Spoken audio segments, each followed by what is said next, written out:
Bonjour les élèves, aujourd'hui nous allons apprendre à calculer le périmètre d'une figure.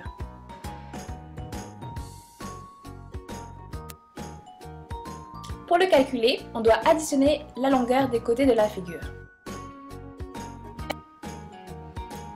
Par exemple, pour trouver le périmètre de ce pentagone régulier, je dois additionner tous ses côtés.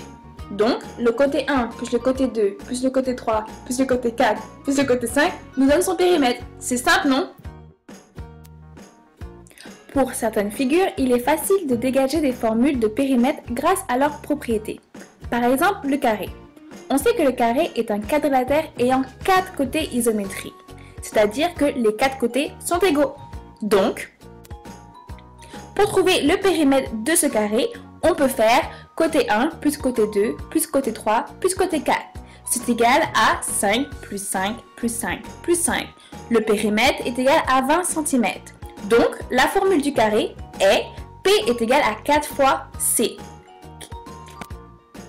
Oh, quand j'y pense, cette formule peut aussi s'appliquer à une autre figure, le losange. Et oui, le losange possède les mêmes propriétés que le carré. Donc, la même formule, P est égal à 4 fois C. Une autre formule qui est facile de dégager est celle du rectangle. En effet, les côtés opposés de ce quadrilatère sont isométriques. Par conséquent, ils possèdent 2 fois la même largeur et 2 fois la même longueur. Ainsi, pour trouver son périmètre, on peut additionner sa longueur et sa largeur et le multiplier par 2. Par exemple, ce rectangle possède des longueurs de 10 cm et des largeurs de 6 cm. Donc, pour trouver le périmètre, on doit faire 10 plus 6 fois 2, qui nous donne 16 fois 2. Donc, son périmètre est de 32 cm. Maintenant, je pense que tu as bien compris comment calculer le périmètre d'une figure.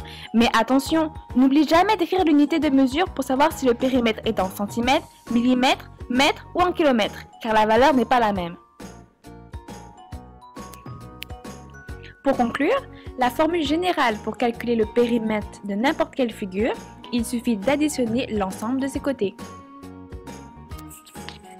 Mais n'oublie surtout pas, pour certaines figures comme le carré et le losange, on peut utiliser la formule P est égal à 4 fois C, ou sinon une autre formule pour le rectangle, P est égal à la longueur plus la largeur fois 2.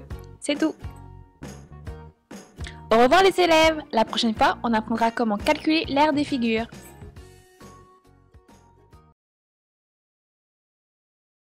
Created using Powtoon.